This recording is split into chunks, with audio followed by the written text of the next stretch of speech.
Radio 1 de Radio Nacional de España presenta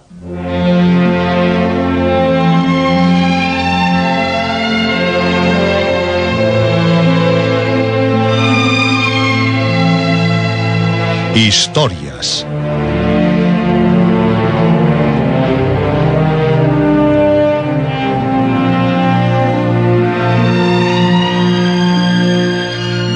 Historias de terror, de aventuras, de suspense, de ciencia ficción.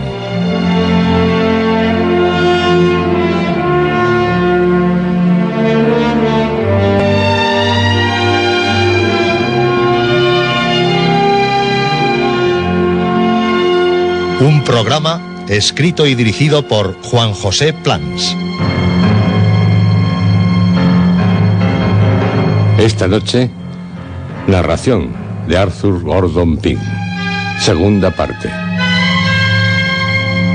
¿Cómo es que no sabía nada de él? ¿Qué estaba ocurriendo?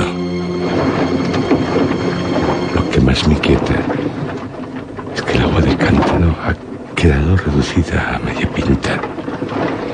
Y por haber comido salchichón de Bolonia, tengo mucha sed. Me siento desasosegado y no logro concentrarme en la lectura. Tengo sueño, pero no quiero rendirme a él, no. Temo que la enradecida atmósfera de la bodega pueda contener emanaciones parecidas a las del carbón de leña. Y lo que no está en duda es que navegamos. El balanceo del bergantín prueba que estamos en pleno océano. Percibo como un apagado zumbido que delata que sopla un fuerte viento. No puedo entender las razones que impiden a Augustus a venir a verme. Hemos avanzado lo suficiente en nuestra ruta como para poder ya subir a cubierta. A no ser que a Augustus le haya ocurrido algún accidente. Pero no concibo ninguno que explique por qué me deja aquí encerrado durante tanto tiempo. Solo si cayó por la borda o ha muerto. No, pero estas ideas no las acepto, no. Quizá hayamos tenido vientos contrarios y estemos todavía cerca de Nantucket.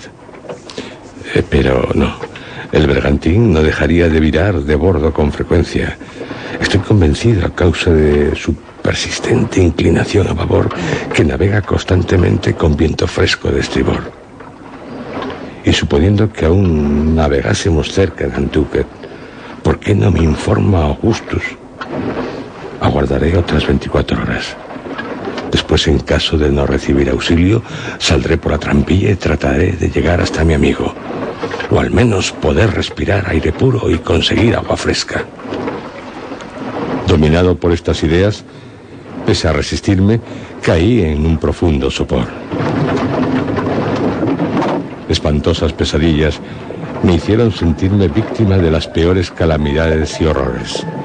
Vi demonios de espantoso aspecto que feroces me ahogaban con espesas almohadas. Gigantescas serpientes que me apretaban con su mortal abrazo, mirándome fijamente con ojos que brillaban horriblemente. Luego se extendían ante mí ilimitados desiertos, del aspecto más desolador, que infundían terror. Troncos de árboles muy altos, grises y deshojados, se alzaban en una hilera infinita hasta donde podía alcanzar la mirada. Sus raíces se sumergían en inmensas charcas, cuyas aguas, terriblemente negras, se extendían a lo lejos, siniestras y terribles en su inmovilidad, y los extraños árboles parecían dotados de una vitalidad humana. Agitando sus brazos esqueléticos, pedían misericordia a las silenciosas aguas con los más desesperados y lastimosos acentos. La escena cambió y me encontré solo y desnudo en las radiantes arenas del Sáhara. A mis pies yacía un feroz león de los trópicos. De repente, sus salvajes ojos se abrieron y me miraron. De un salto convulsivo se alzó sobre las patas, mostrándome las horribles hileras de luces rojas, como un rugido al trueno. Y yo me desplomé. Sofocado en un paroxismo de terror, me encontré al fin medio despierto. Mi sueño entonces no era del todo un sueño. Al menos estaba en posesión de mis sentidos. Monstruo verdadero me oprimía en el pecho. Sentí su aliento caliente en mi oreja y sus blancos y horribles colmillos brillaban junto a mi rostro. No podía mover ni un dedo, ni dar un grito, aunque ello supusiera mi salvación. La fiera, fuera lo que fuese, conservaba su posición, sin intentar ningún ataque, permaneciendo yo debajo de ella en un estado de impotencia que juzgaba mortal. Sentí que mis facultades físicas y mentales me abandonaban. Me moría, y me moría de terror. Mi cerebro flotaba, me invadía la náusea del vértigo, perdía la vista y las pupilas centellantes al lado de mi cara se volvían confusas. Haciendo un esfuerzo supremo y violento, me resigno a morir, Dios. A ti me encomiendo. La bestia se precipita sobre mí, pero que me lave las manos y la cara, y lo hace con cariño. Esta forma de lamerme, así lo hace mi fiel Terranova. ¡Tigre! ¡Oh! ¡Tigre! ¡Estás aquí! Y noté que un torrente de sangre se precipitaba hacia mis sienes en una sensación vertiginosa, aplastante, de liberación y de renacimiento. Me incorporé presuroso sobre el colchón, arrojándome al cuello de mi fiel y amigo tigre, aliviando la larga opresión de mi pecho, derramando abundantes lágrimas. Tal como me sucedió anteriormente, mi cerebro se hallaba en un estado de singular confusión y desorden. Durante largo rato fui incapaz de asociar ideas, pero poco a poco fui recobrando la facultad de razonar y empecé a analizar los acontecimientos. En cuanto a la presencia de Tigre, en vano traté de explicármela. Y después de perderme en mil conjeturas sobre el particular, me alegré simplemente, sin atender a otra cosa, de que hubiese venido a participar de mi siniestra soledad y a confortarme con sus caricias. Mucha gente quiere a sus perros, pero yo tenía por Tigre un afecto mayor que el corriente, y nunca, sin duda, ningún ser lo mereció tanto. Durante 7 años había sido compañero inseparable y en muchas ocasiones había dado pruebas de todas las nobles cualidades que distinguen a su raza. Lo salvé siendo un cachorro de las garras de un malvado muchachete de Nantucket que le había atado una soga al cuello y lo arrastraba al mar para ahogarlo. Cuando creció, saldó su deuda, salvándome del garrote de un salteador callejero 3 años después. Cogí el reloj y advertí, tras acercarlo al oído, que se había vuelto a parar, algo que no me sorprendió, convencido como estaba por el estado de mis sentidos de que había dormido como antes durante mucho tiempo, aunque me era imposible precisarlo con exactitud. Estaba consumido por la fiebre y mi sed resultaba casi insoportable. Empecé a buscar a tientas por la caja hasta dar con mi pequeña provisión de agua. Estaba a oscuras, dado que la bujía se había consumido. Maldita sea. Ni una gota. Está vacío. Tigre también tendrá ganas de beber. Volcaría el cántaro y de devorar los restos del carnero. Parece que solo ha dejado el hueso bien mondado. Puedo pasar sin la carne, pero sin agua. Me siento débil. No puedo ponerme de pie y tiemblo de fiebre. El bergantín se bandea mucho, con gran violencia. Temo que los barriles de aceite entibados sobre mi caja caigan sobre mí o bloqueen la salida. Y me mareo.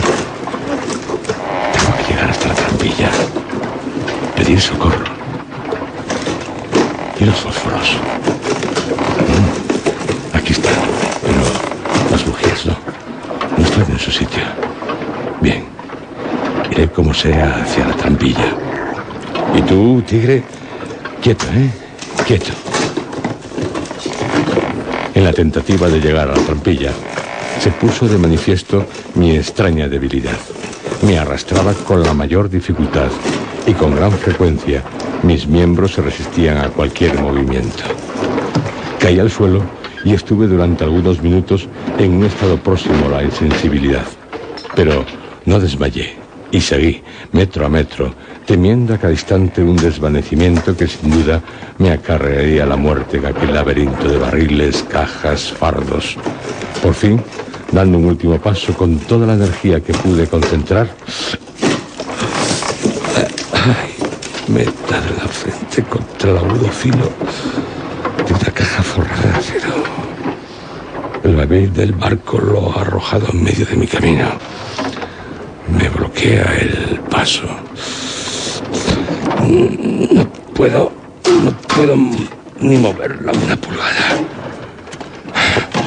Solo tengo dos alternativas: soltar la cuerda de guía y buscar otro paso, o superar el obstáculo y proseguir mi camino del otro lado.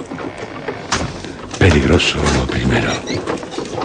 Treparé por encima de la caja.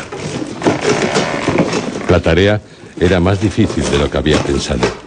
A ambos lados del estrecho pasadizo se alzaban como paredes formadas por diversos y pesados materiales que al menor error por mi parte caerían sobre mi cabeza.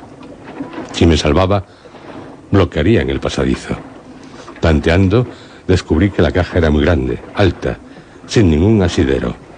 Traté por todos los medios de agarrarme a la parte más alta para conseguir auparme, haciendo fuerza sobre los brazos, pero fue inútil.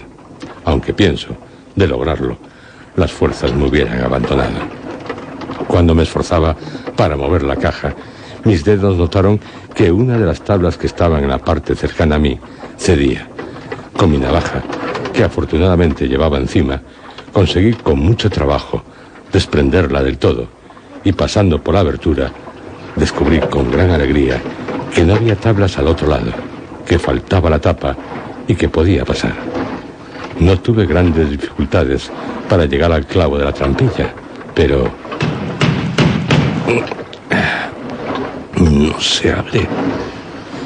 Y temo que haya alguien en el camarote que no sea Augustus. Pero aquí no puedo seguir. La trampilla no cede y se levantaba con ninguna dificultad.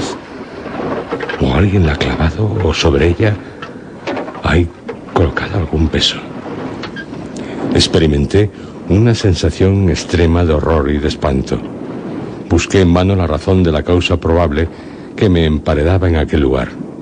Ninguna suposición me convencía y me dejé caer al suelo, abandonándome sin resistencia a las más negras represiones, entre las cuales destacaban, demoledoras, la muerte por la sed, o por el hambre, la asfixia, el enterramiento prematuro.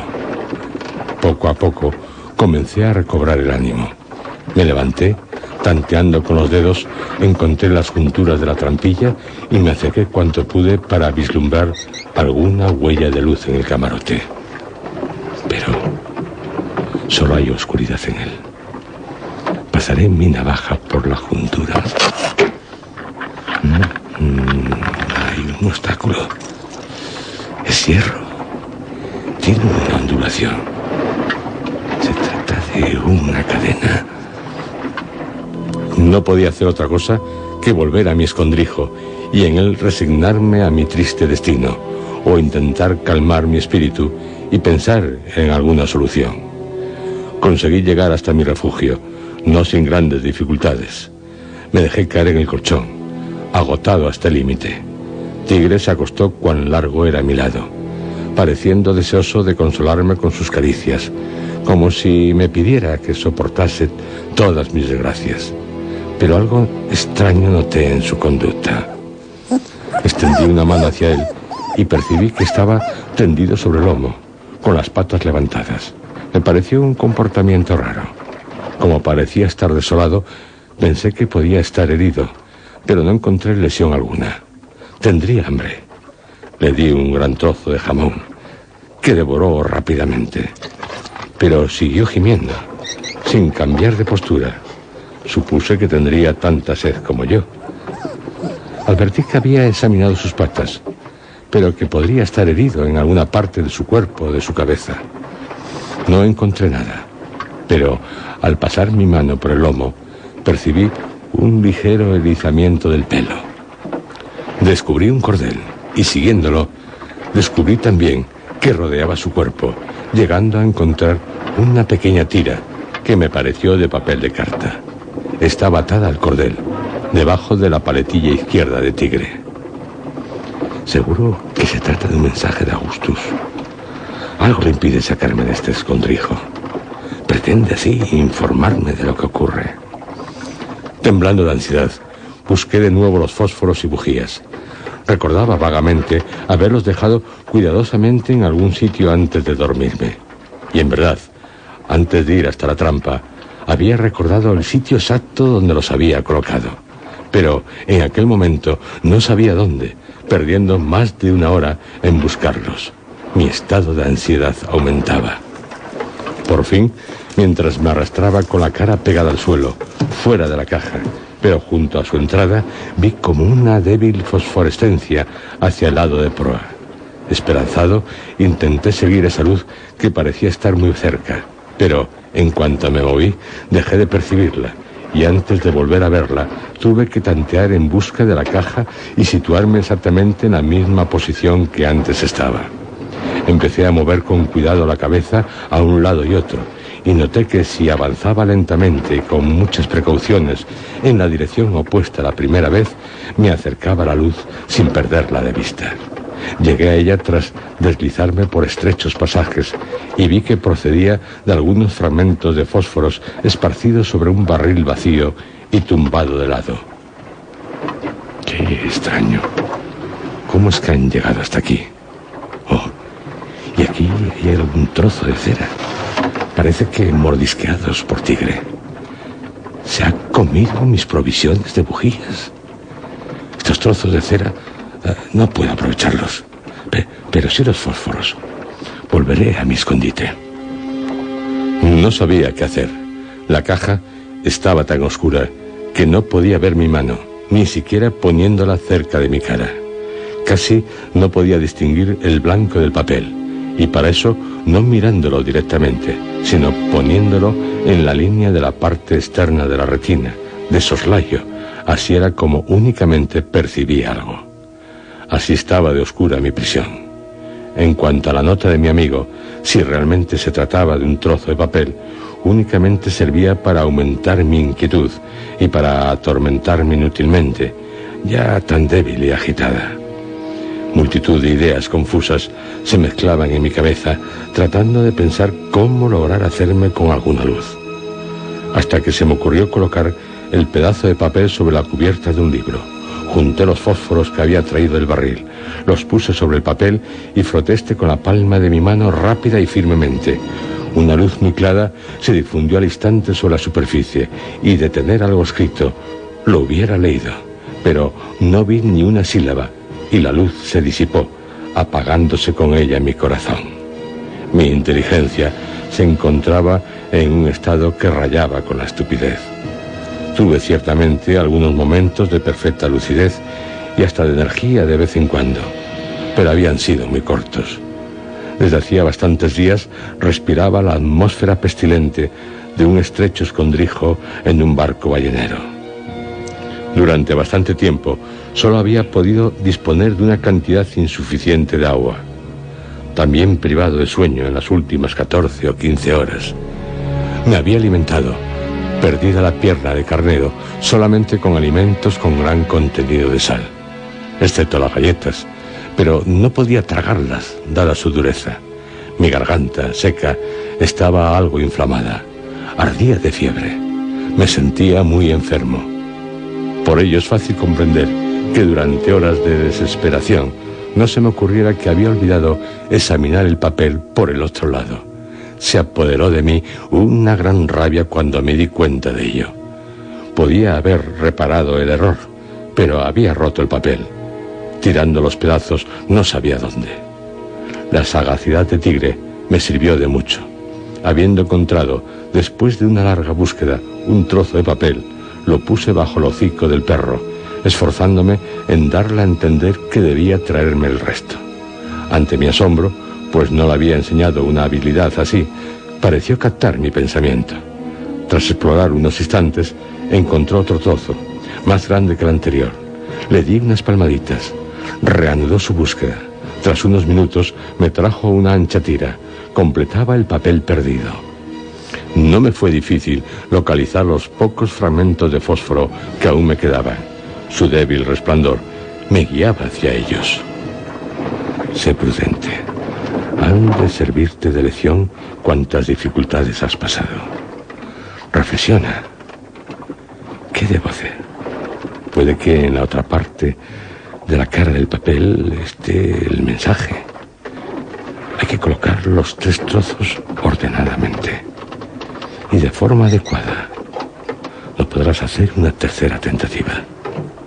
Bien, los trozos sobre el libro. Si tuviera algún trozo, alguna raspadura, pero no. Hay una pequeña fosforescencia en un punto al frotarlo. Restos del primer intento. Froté el fósforo, surgiendo un fuerte brillo. Pude distinguir unas líneas escritas con tinta roja y en letras muy grandes.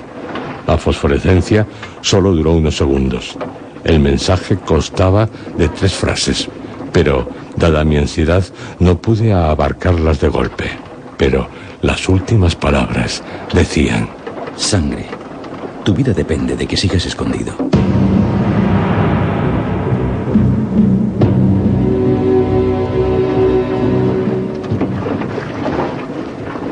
Aun cuando hubiera podido descifrar el contenido entero del papel y comprender el sentido completo de la advertencia que mi amigo había querido darme, y aun cuando el aviso me hubiese revelado la historia de un desastre espantoso, terrible, seguro estoy que mi espíritu no habría causado una 10ª parte del indecible horror que me produjo el papel recibido de un modo tan singular.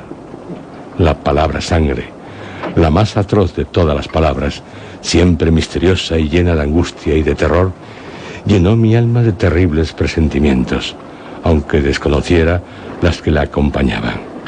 Me parecía estremecedora. Me heló la sangre, el alma. Sus sílabas, lúgubres, resonaban en las tinieblas de mi escondrijo. Augustus tiene, no cabe duda alguna, razones para desear que permanezca escondido. ¿Por qué? ¿Por qué? Me es imposible pensar en algo que solucione el misterio. Y yo que pensaba hacerme oír por la tripulación tras mi intento fallido de salir de la bodega. Pero ahora, tras leer el mensaje de Augustus, es horrible. En el paroxismo de la desesperación, me arrojé sobre el colchón, donde debí permanecer durante todo un día y una noche, atontado, solo lúcido en algunos instantes. Acabé incorporándome y una vez más me puse a reflexionar en los horrores que me rodeaban. Me sería posible vivir otras 24 horas sin agua, pero no más. Durante los primeros días de mi encierro había saboreado los vinos generosos que Augustus me dejó, pero servían solo para excitar la fiebre, sin calmar la sed. No me quedaban más que unos tragos de un licor fuerte de melocotón que me revolvía el estómago. Me había comido todo el salchichón. El jamón había llegado al hueso y las galletas habían sido devoradas por Tigre, salvo algún pequeño trozo. Para colmo de mis males, mi jaqueca iba en aumento, y con aquel delirio que me atormentaba en mayor o menor grado desde que me quedé dormido la primera vez. En las últimas horas tuve problemas para respirar y una nueva y muy diferente preocupación, algo cuya terrorífica posibilidad me sacó de mi sopor, empezó a amenazarme: el comportamiento de Tigre. Había observado ya cierta alteración en él mientras frotaba el fósforo por primera vez sobre el papel. Precisamente, cuando frotaba, apoyó la nariz sobre mi mano gruñendo ligeramente. Pero yo estaba en aquel momento demasiado agitado para fijarme en esta particularidad. Poco tiempo después me había dejado caer en el colchón, en una especie de sopor. Oí entonces un curioso silbido cerca de mi oreja y observé que venía de Tigre, que temblaba y soplaba como si estuviera fuertemente agitado. Sus ojos brillaban espantosamente en la oscuridad. Lo llamé y me respondió con un sordo gruñido, permaneciendo después tranquilo. Tigre, me causa miedo con sus gruñidos, pero está echado contra la abertura de la caja. Su gruñido tiene algo de diabólico. Rechinan sus dientes como si sufriera convulsiones. Creo que se ha vuelto rabioso por la falta de agua, por esta atmósfera enrarecida. ¿Cómo defenderme si se lo... matarlo? Oh, no, pero no cabe otra solución para mi salvación. Clava sus ojos en mí con expresión de odio asesino. Puede atacarme en cualquier momento. No puedo seguir aguantando esta terrible tensión. Tengo que, aunque me duela, pero para salir debo pasar sobre su cuerpo. Adivina lo que piensa hacer. Se ha levantado sobre sus patas delanteras. Lo sé por el cambio de posición de sus ojos. Y sus colmillos blancos brillan en la oscuridad. Cogeré los restos del jamón y la botella que aún contiene licor y el cuchillo de trinchar que Augustus me ha dejado. Apenas me había movido, Tigre se abalanzó hacia mi garganta. El enorme peso de su cuerpo chocó contra mi hombro derecho y caí con violencia hacia la izquierda, mientras el rabioso animal pasaba por encima de mí. Quedé arrodillado, con la cabeza protegida por las mantas, y resistí un segundo ataque del animal. Sentí que los afilados colmillos de Tigre mordían la tela junto a mi cuello, aunque no consiguió atravesar los pliegues. Me encontraba debajo del perro y su superioridad hubiera acabado conmigo en pocos minutos. Pero la desesperación me dio fuerzas y, levantándome, lo rechacé violentamente. Lejos de mí, cogí las mantas y las eché encima. Antes de que lograra desembarazarse de ellas, franqueé la puerta cerrándola para evitar que me persiguiera. Pero en la lucha me había quedado sin el trozo de jamón. Mis provisiones se redujeron a un poco de licor. Cuando me di cuenta de ello, arrebatado por un acceso de ira, como si fuera un niño, apuré hasta la última gota y estrellé la botella contra el suelo. Aún no había cesado el eco del golpe cuando escuché: Arthur. ¿Quién me llama? Parece que desde proa, con voz apagada y ansiosa. No puedo decir ni una palabra. La emoción me ha dejado mudo y debo responder. Augustus, debes saber que no estoy muerto, para que no me abandone.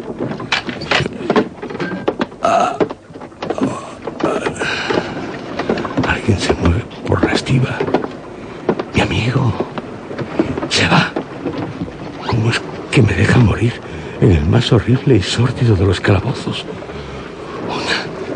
Una sílaba, una palabra. ¡Qué angustia de muerte! En la cabeza me desplomo.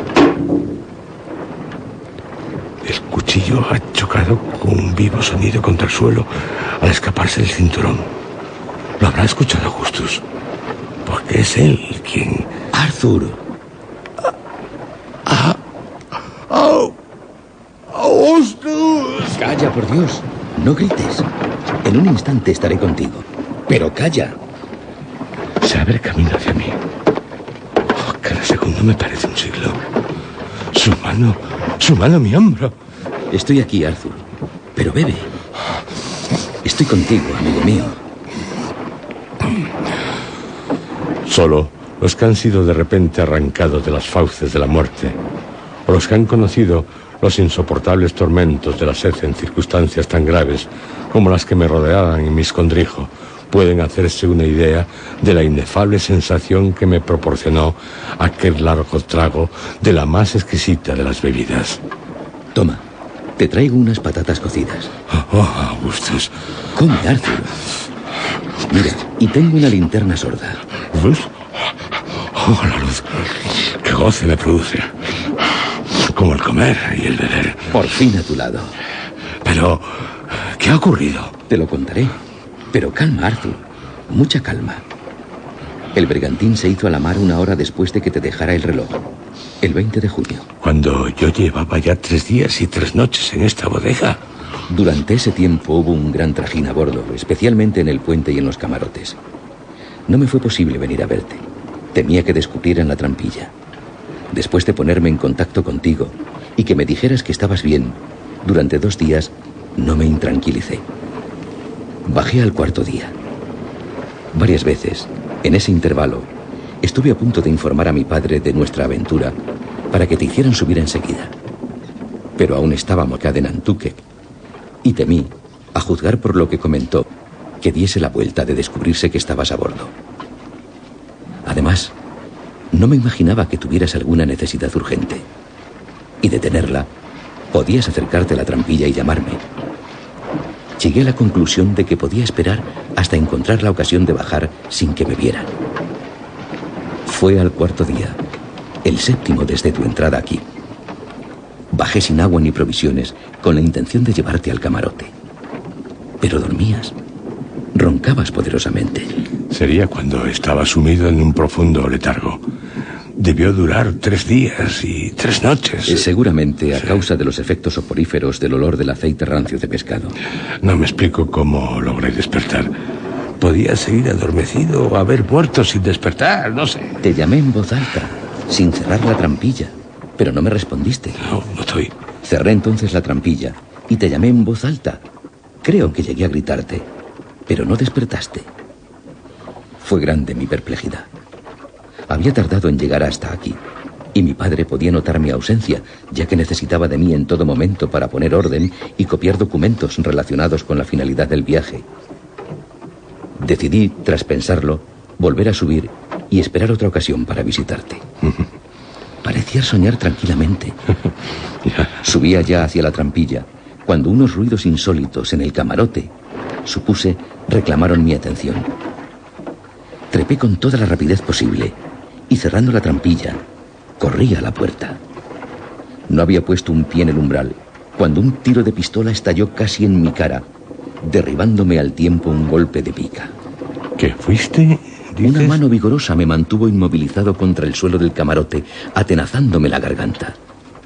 Pero aún así, pude darme cuenta de lo que estaba sucediendo.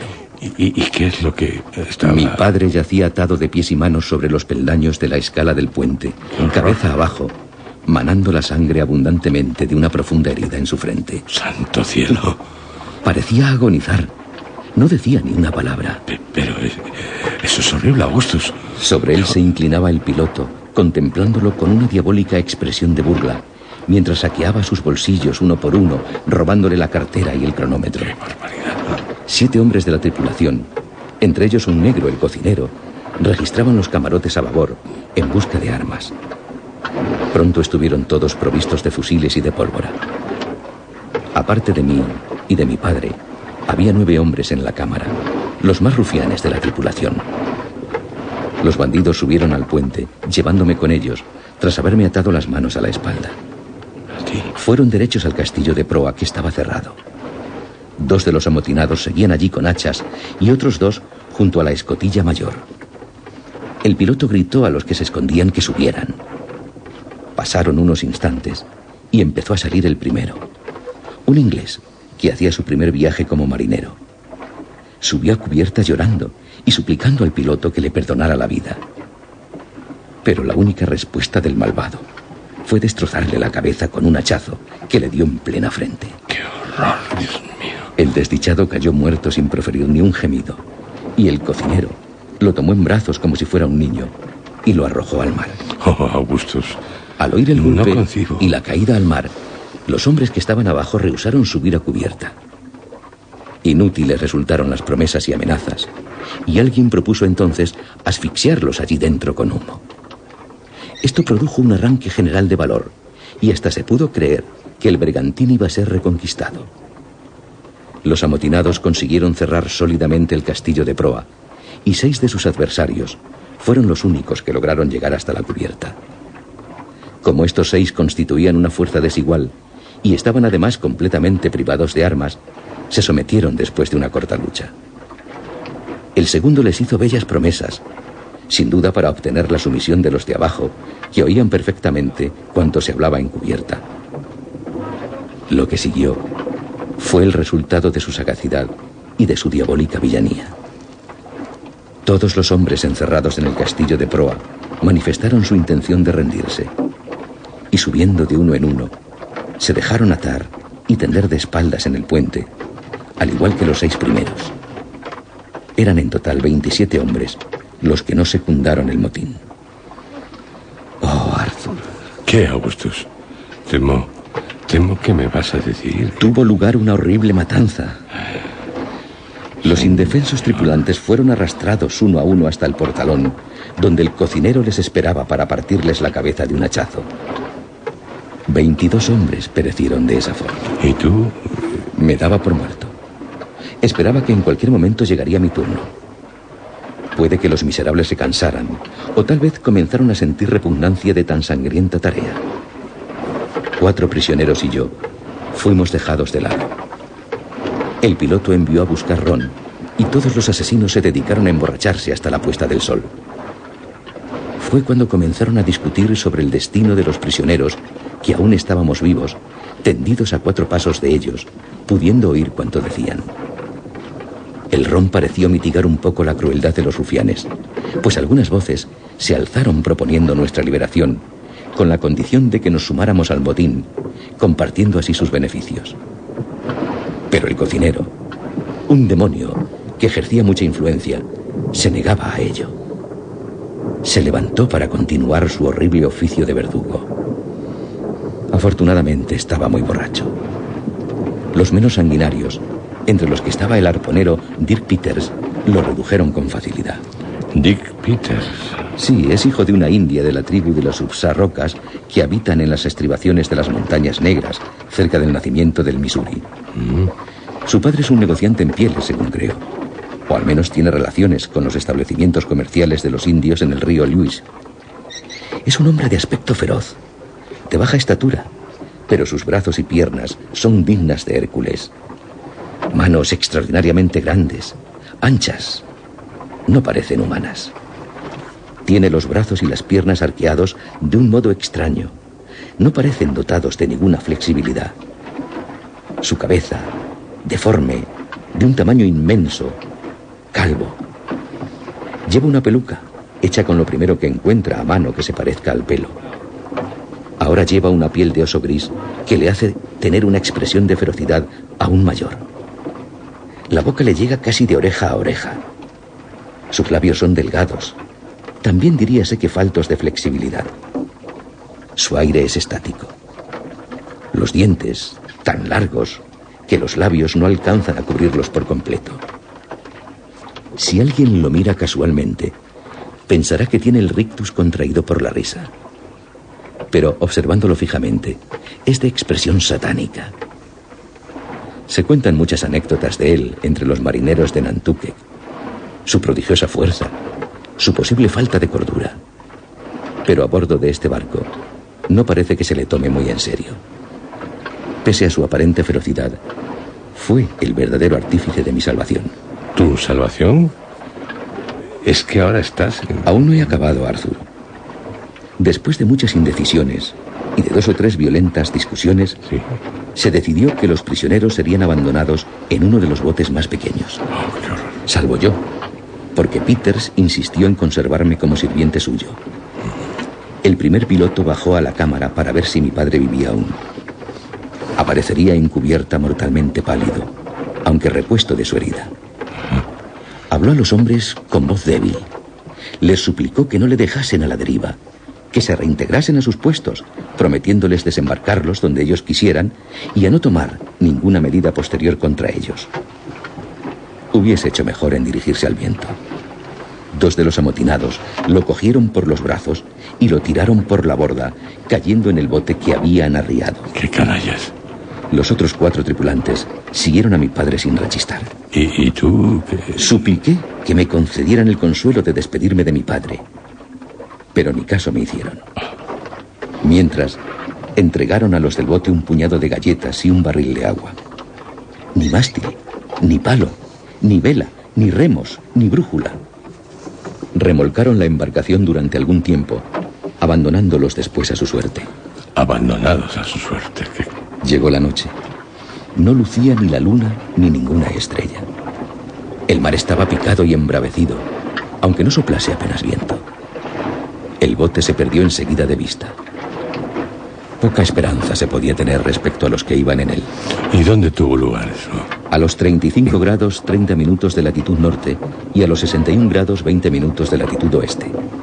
No muy lejos de las Islas Bermudas. Ya. Me consuelo pensando que hayan alcanzado tierra o encontrado algún barco costero, pero... ¿Y qué hicieron los amotinados? Izaron todas las velas y proseguimos ruta hacia el sudoeste. Les oí decir que querían navegar como piratas, interceptar el paso de un navío que debía seguir la ruta de las islas de Cabo Verde a Puerto Rico. A mí ya nadie me prestó atención. Me desataron y pude ir y venir a mi antojo, incluso por los camarotes. Dirk Peters me trata con amabilidad y hasta en una ocasión me salvó de la cólera del cocinero. Pero mi situación sigue siendo peligrosa, pues esos tipos están siempre borrachos. Mi vida depende de su buen humor o de su indiferencia. No creo que esta situación dure mucho tiempo, la verdad. Y tú, Arthur, hasta ahora, el mayor sufrimiento que tenía lo constituía pensar en ti. Nunca dudé de la sinceridad de tu amistad, Augustus, ¿no? En varias ocasiones he estado a punto de decir a los amotinados que estás a bordo. Pero me lo ha impedido el recuerdo de las atrocidades que han cometido. También la esperanza de acudir en tu socorro en cualquier momento. Para conseguirlo, estuve siempre alerta. Pero no pude impedir que pasaran 3 días desde que el bote fue abandonado en alta mar. Por fin, la noche del tercer día sopló un fuerte viento del este y todos los brazos estuvieron ocupados en arriar las velas. Durante la confusión que siguió, pude bajar sin que me vieran y entré en el camarote. Vi aterrado que lo habían convertido en almacén de aparejos y que un enorme rollo de cadena de ancla había sido trasladado desde la escala del puente, siendo colocado exactamente sobre la trampilla. No podía moverlo sin ser descubierto. Cuando subí, el segundo me aferró por el cuello y me preguntó qué había hecho abajo. Me salvó Dirk Peters de la muerte. Pero me esposaron y, atado de pies y manos, me llevaron a proa, tirándome sobre una litera que hay junto a los mamparos del castillo, asegurándome que no volvería a pisar la cubierta mientras el bergantín siguiera siendo un bergantín. Palabras del cocinero, que fue quien me encerró en el camarote. No entendía sus palabras. En cuanto se fue, caí en la desesperación, seguro de que nunca saldría con vida de aquel lugar. Decidí entonces comunicar tu situación al primero que bajase, pensando que valía más exponerte al riesgo de vértelas con los sublevados que dejarte morir de hambre y sed, pues ya hacía 10 días que estabas encerrado en la bodega. Sabía que el agua que te había dejado era para 4 días. Pensé que podría comunicar contigo por la bodega principal. Fue una idea que me llegó repentinamente. En otras circunstancias, la dificultad y los peligros de la empresa me habrían impedido intentarla. Pero con pocas esperanzas de vivir. Las esposas eran la primera cuestión a resolver. Al principio me pareció imposible conseguirlo, y me desesperaba que todo el plan quedara desbaratado desde el principio. Pero cuando examiné las esposas con detalle, me di cuenta de que soltar mis manos no era algo imposible, ni siquiera muy difícil. Basta con forzar las manos, ya que las esposas no están hechas para un hombre joven como yo, a quien los huesos ceden con facilidad a la presión. Desaté luego los pies, dejando la cuerda de manera que pudiera ponérmela sin dificultad en caso de que bajase alguien. Estudié el mamparo que rozaba con la litera. Está construido con madera de pino muy blanda, de 1 pulgada, por lo que no es difícil abrirse camino a través de él. Fue cuando oí una voz en la escala del castillo, teniendo el tiempo justo para meter la mano derecha en las esposas, la izquierda no la había sacado, y de apretar la cuerda en un nudo corredizo alrededor del tobillo. Bajó Dirk Peters, seguido de Tigre, que saltó a la litera y se tumbó. Tigre. Ya sé el cariño que le tienes. Sí. Fui a buscarlo a tu casa después de dejarte en la bodega, pero se me olvidó decírtelo cuando te traje el reloj. Oh, lo olvido. Desde que tuvo lugar el motín, no había vuelto a ver al perro y lo di por perdido. Pensé que algún forajido lo había tirado por la borda. Oh, por Dios.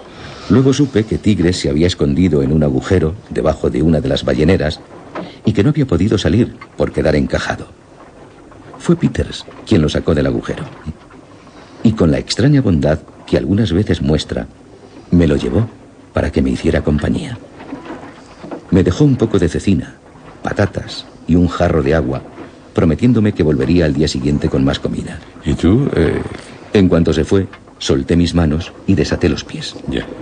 Arrollando la cabecera del colchón sobre el que estaba acostado, saqué la navaja, pues los bribones no me registraron, y comencé a cortar una de las tablas del tabique, lo más cerca de la base de la litera, para que no se viera lo que hacía en caso de aparecer alguien. Afortunadamente, nadie me fue a ver durante el día. Por la noche do la tabla. También, afortunadamente, ninguno de los hombres utiliza el castillo de proa para dormir. Viven en la cámara desde la rebelión, bebiendo los vinos y comiendo las provisiones, sin prestar más atención que la indispensable a la navegación del bergantín. Circunstancias favorecedoras para ti y para mí. De otra manera, dudo que pudiera estar aquí ahora. Al amanecer, completé el segundo corte de la tabla. Abrí un agujero lo suficientemente grande para permitirme pasar al sollado. En él no tuve dificultades para seguir hasta la escotilla principal, aunque fue menester que me abriera camino entre los barriles de aceite que se amontonan estivados casi hasta el puente superior, apenas dejando paso para un cuerpo delgado.